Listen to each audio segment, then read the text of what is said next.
Hey guys, it's Cami, and in today's video I'm going to be doing a summer book recommendations video. So these are just some books that I've picked up over the months, of books that half of these I've read and half of these I haven't read to read this summer. A lot of these books are like YA, contemporary, but some of these are, I think it's only like one of these books is more like in the adult category. It's like a murder mystery, so yeah, without further ado, let's get started. Gonna be recommending the Song of Achilles by Madeline Miller. I might have actually put this in my previous video that I made of summer book recommendations last summer, but I never got around to reading it until this summer, so yeah. If you don't know the story, it's like basically like a Greek mythology like retelling of like Achilles and kind of like his like relationship with Patroclus, who is like a prince that was like exiled from his homeland, and kind of like their relationship, and also like it talks about like Greek mythology and like the different figures of Greek mythology, like Achilles' mother and his father, the king Peleus, and it just like kind of like chronicles like their story kind of like in a novel format. And I think most of it is like pretty like historically accurate to like the Iliad, but it's kind of like a retelling, so I guess it's everything's like not exactly the same, but like I think the author Madeline Miller tried to make it as historically accurate to the Iliad as possible. So I think first I'm just gonna read the synopsis just so you can find out a little more about this book. Okay, it says, Achilles, the best of all the Greeks, son of the cruel sea goddess Thetis and the legendary king Peleus, is strong, swift, and beautiful, irresistible to all who meet him. Patroclus is an awkward young prince, exiled from his homeland after an act of shocking violence. Brought together by chance, they forge an inseparable bond despite risking the gods' wrath.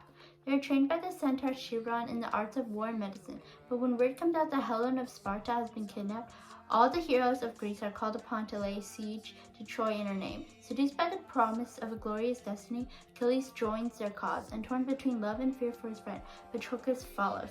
Little do they know that the cruel fates will test them both as never before and demand a terrible sacrifice.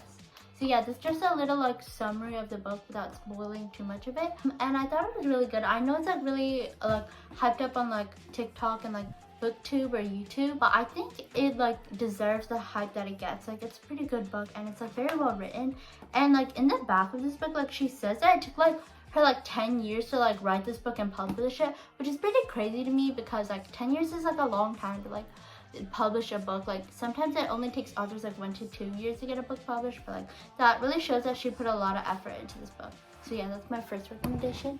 My next recommendation is Chemical Hearts by Crystal Sutherland. There's also like a movie adaptation that I watched recently. I think it's on Amazon Prime, and it was like okay. Well, this book, it's like YA contemporary kind of. It kind of reminds me of like, you know, like John Green or like The Fault in Our Stars kind of vibe. It's giving like 2014 Tumblr in a way.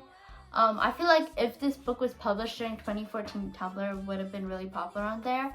But it shows like romantic pixie dream girl trope, but it does kind of subvert the trope like a little bit, because like the main love interest, Grace, like she seems like she's just like this like manic pixie dream girl trope, but like as you read into the book, you like find out that she's more than that. And like it's not like your typical love story where like the two characters end up together, because like this is kind of a spoiler, but they like don't. It was still a really interesting reading. I'm really drawn to a lot of like YA books, and I think I mostly like picked it up because of movie adaptations, because like I love reading like book to movie adaptations, even though sometimes they are done really poorly and do seem like a bit of a cash grab, but they're always like fun to like read a book and like watch the movie that the book is based on. Or sometimes I even watch the movie and then read the book afterwards. It just depends on like if it's on the streaming service or not. If it depends if like I've checked out the book yet, or like I already watched the movie, so I wanted to read the book to find out a little bit more. I'm just gonna read the synopsis for you right now. It says, Henry Page fancies himself a romantic, but he has yet to find the slow-mo, heart palpitating, can't eat, can't sleep kind of love that he's been hoping for.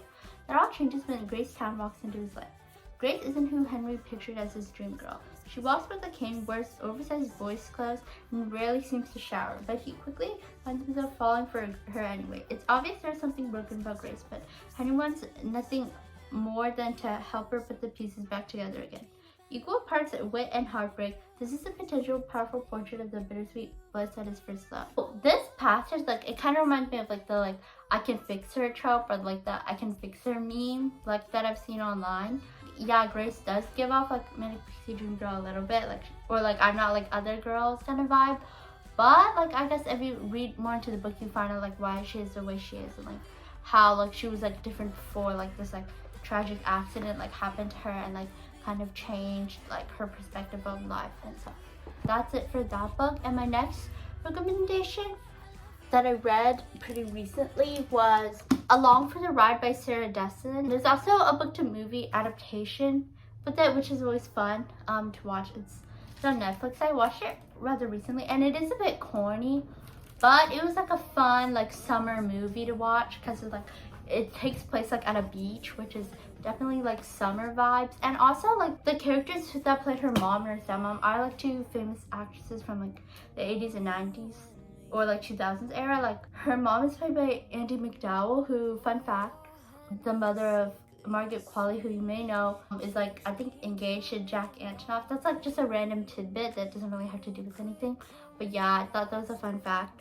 And also Kate Bosworth, who was like in a couple of like prominent movies in like the 2000s. Like I recently watched the movie Blue Crush that she's in. It's from like 2002, and it definitely gives off like the 2000s vibe.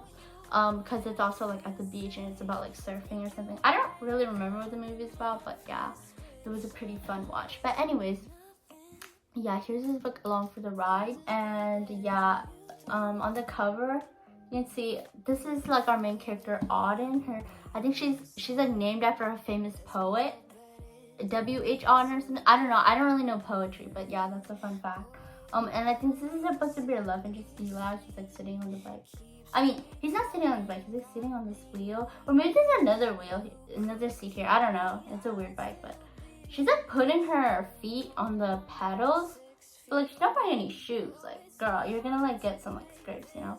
And like she's like sitting on the handlebar, so hope she doesn't fall off. But anyways, that doesn't really have to do with the book. It's about a girl named Auden who like goes to live with her father for the summer in a beach town called Colby, which isn't a real place, by the way, unfortunately, with him and her stepmother, who like she doesn't like at first, but like kind of grows to like as the story progresses. She meets like this group of girls who like work at the store that her stepmother owns, and they kind of become friends, even though like she doesn't really like them at first because like she thinks like they're too like girly or like stuck up or something. It's weird. It's very much giving I'm Not Like Other Girls a little bit. And then we have our love interest like Eli, who's like best friend like got into like a car accident. Riding a bike is only one of the many things Auden's missed out on. Even before her parents' divorce, she was cast in the role of little adult, never making waves, focusing on academics to please her demanding mother. Now she's spending the summer before college in the tiny beach town of Colby with her father and his new wife and baby.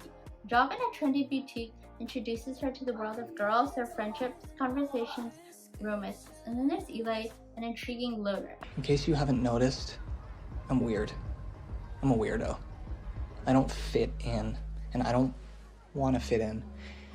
Have you ever seen me without this stupid hat on? That's weird. A fellow insomniac, Eli introduces Auden to the nocturnal world of Colby. Together they embark on a quest for Auden to experience a carefree teenage life she's been denied, for Eli to put a tragic episode behind it. Combine two lonely people with the charming beach town and an endless supply of long summer nights, and just about anything can happen. She like drinks like coffee in the middle of the night, so like I don't know how she's supposed to sleep after doing that. So I don't know like if she would be an insomniac or just like someone who doesn't want to go to sleep. The next recommendation I have, The Guest List by Lucy Foley, which was also part of Reese Witherspoon's book club, as you can tell by the sticker right here.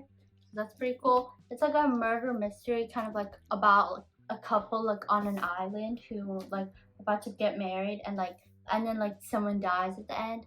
And these are like the suspects: the bride, the plus one, the best man, the wedding planner, and the bridesmaid. Finding out like who did it or like what their motivations were like for the murder at the end of the book. And also it takes place like on an island in Ireland, so it kind of gives off that like spooky vibe because they're like kind of like in a castle like in the middle of nowhere.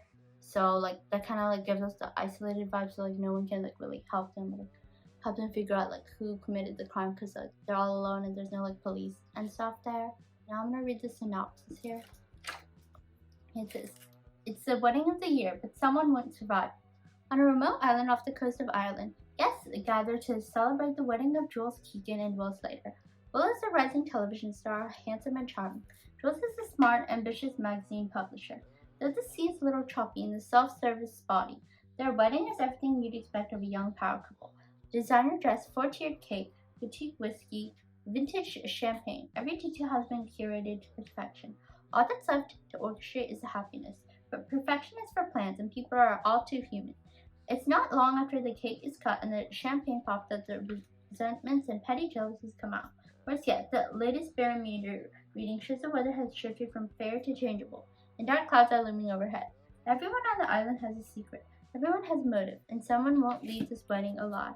So yeah, it's kind of like a mirror mystery kind of vibe, and like as you it's also like different perspectives. So like as you read the book, you kind of like try to figure out like what's going on and like what the characters' like motivations might be for certain things, and like you kind of like learn dark secrets about the characters that like you wouldn't know like in the first place when you're first introduced to the characters. So I thought this was a really interesting read, and it's also pretty popular on Goodreads. So yeah, that's kind of how I found out about it.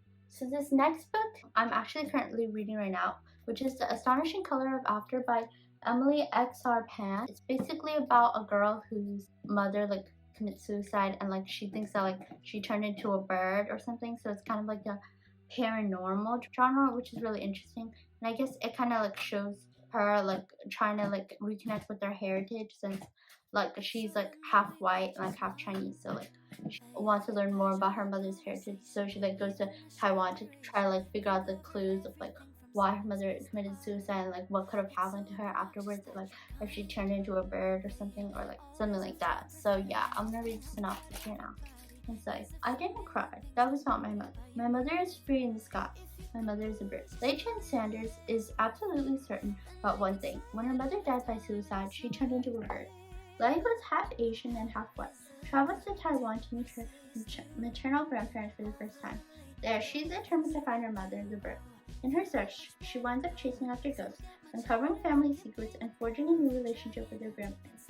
And as she grieves, she must try to reconcile the fact that on the same day she kissed her best friend and longtime secret crush Axel, her mother was taking her own life. Alternating between reality and magic, past and present, hope and despair, The Astonishing Color of After is a stunning and heartbreaking novel about finding oneself through family history, art, bravery, and love. This is another like fun fact that isn't really relevant. Main character's like love interest is named Axel, and that always reminds me of like Axel Weber, you know, the TikToker who like auditioned for Juilliard or something and like didn't get in, like made a video about it and like kind of went viral. That's what it kind of reminds me of. Yeah, since I don't really know anyone else named Axel, but yeah, I thought that was just a fun fact. I remember like seeing that like Juilliard video and like seeing like YouTube videos about it. So yeah, I thought that was really interesting. Next, these 5 books are books that I haven't read yet, but they're like on my TBR and books that I like hope to read this summer. First book is I Was Here by Gail Forman. I've read like some of her other books. Like I've read like If I Stay, you know, like that book. It was turned into a movie with Chloe Grace Moretz about she like plays the cello or something, and like she like went into a coma, and then like she has to decide whether to like stay or leave the earth, I guess, because she's in a coma, and like her boyfriend is like in a band or something, and like she like has to decide to like stay with him or like go to Juilliard or something. She like got into Juilliard and like she's unsure like what she should do with her life. Like she's like at a turning point after like she gets into like a car accident and goes into a coma. But anyways, this book was also by the same author, and she also wrote the Just One Day series, which I think I've read like the first 2 books. I'm not exactly sure because I haven't read them in a while, but yeah, it's just like a story about a girl who like travels abroad and like falls in love for like a day and like tries to find like the person again like after like a year, and then it's like a whole like story about like how they like, found them each other and like how they like reconnect like years later. So I'm just gonna read the synopsis of this book to get a little more information. Cody and Meg were inseparable until they were. When her best friend Meg drinks a bottle of industrial strength cleaner alone in a motel room, Cody is understandably shocked and devastated. She and Meg shared everything, so how is there no warning? When Cody travels to Meg's college town to pack up the belongings left behind, she discovers that there's a lot Meg never told her. About her old roommates, the sort of people Cody never would have met in her dead-end town in Washington. About Ben McAllister, the boy with the guitar and the snare and some secrets of his own. And about an encrypted computer file that Cody can't open until she does, and suddenly everything Cody thought she knew about her best friend's death gets thrown into question. So yeah, it's also, this book is also like a book about like suicide and like her friend like kind of like committing suicide. So like, trigger warning for that. But yeah, this is a really interesting book, and I'm excited to read it.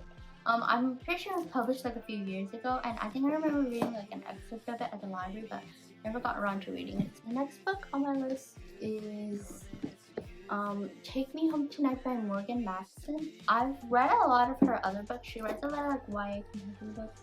Like I've read her book Since You've Been Gone, and also I think Save the Date, which is like about a wedding or something. And oh yeah, Since You've Been Gone is about like a girl whose best friend goes missing, and like she like tries to find her and stuff. So I've read a lot of like Morgan Matson books, so I'm not sure if I'll enjoy this one, but I probably will because it's like a fun, like just lighthearted YA contemporary, and it also takes place in New York City, which is really cool because like I've been to New York before, but like I've always wanted to go again. It's like such a cool like an interesting place that like, I feel like every time you go, like you'll definitely discover something new every time. Okay, I'm gonna read the synopsis. It says, two girls, one night, zero phones. Kat and Stevie, best friends, theater kids, polar opposites, have snuck away from the suburbs to spend a night in New York City. They have it all planned out. They'll see a play, eat at the city's hottest restaurant, and have the best night ever. What could go wrong? Well, kind of a lot. They're barely off the train when they're dealing with destroyed phones, family drama, and unexpected Pomeranians. Over the next few hours, they'll have to grapple with old claims, terrible theater, and unhelpful cab drivers. There are also a few boys to kiss, parties to crash, dry cleaning to deliver, don't ask, and the world's best museum to explore. Over the course of a wild night in the city that never sleeps, both Kat and Stevie will get a wake-up call about their friendship, their choices, and will finally discover what they really want for their future.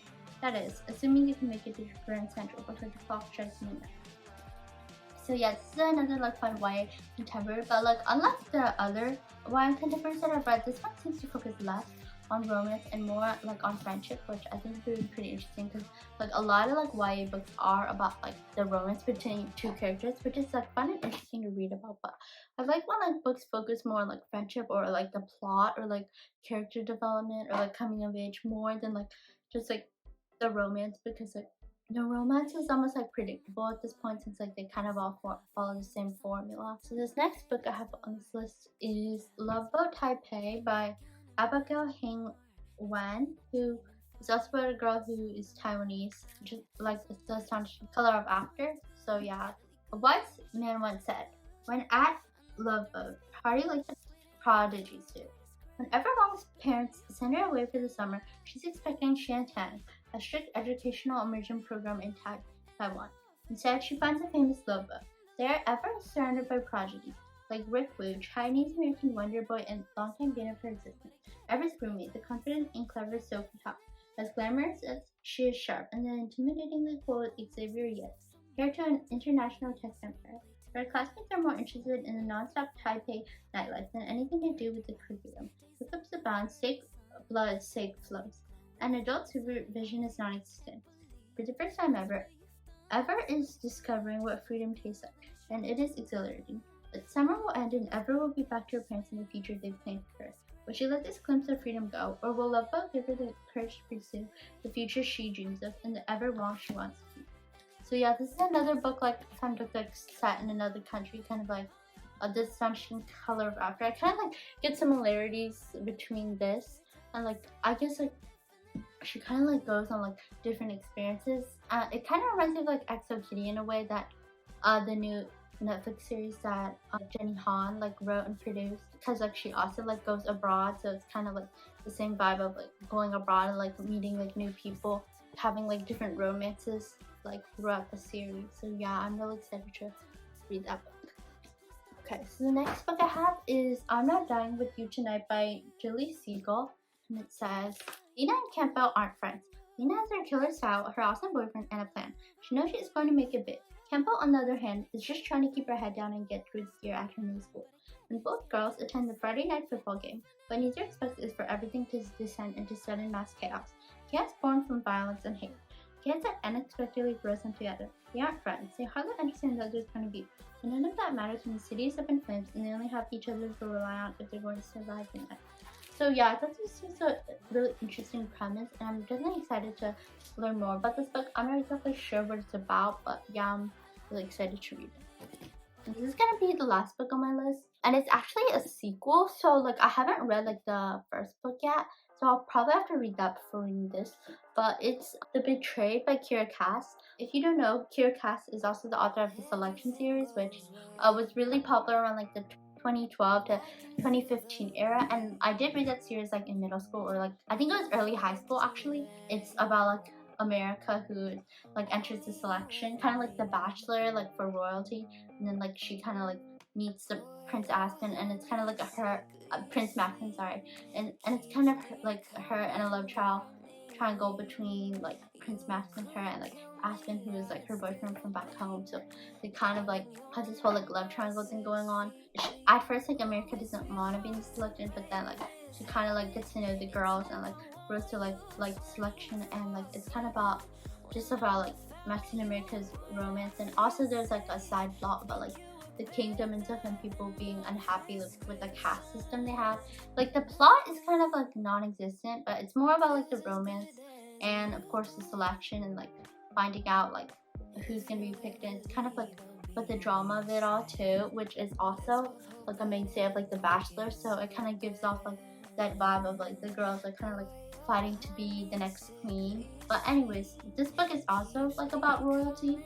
So I guess Kira Cass really likes writing about royalty, but it says, can you follow your heart when it's already broken? After fleeing Kuroa and leaving the memory of her beloved Silas behind, Hollis is unsteadily adjusting to life in Isolde.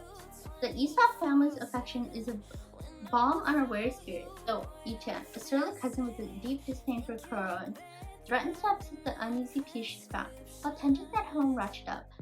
Disquiet in the kingdom of Isolde is reaching a fever pitch. The Aesops may have the power to unseat a tyrannical king, but only with Hollis's help. Can the girl who's lost it all put the fate of her adopted homeland over the secret longings of her heart? So yeah, this is kind of like a girl who like trying to decide like whether to follow her heart or like do what's best for the kingdom. So it's kind of like giving off the same vibes as like Selection, since it's just about royalty. So I'm definitely really excited to read that book, even though I'll probably have to pick up the first book first. I didn't even realize that was a sequel, and I was like, wait, oh, I haven't read the first book yet, so I probably need to read that first. But anyways, I hope you guys enjoyed this video, and thank you so much for watching. And if you like this video, please give it a thumbs up and comment down below what books you're excited to read this summer, because I'd love to get more recommendations and stuff, because I'd love to like branch out into reading different genres besides YA. I'd also like to read more like adult books and like contemporary books, and also maybe like read more like fantasy and science fiction or like non-fiction, or just like genres that I haven't read before. So yeah, please leave that in the comments down below. And anyways, that's gonna be it for me for today. So yeah, have a great day. Bye.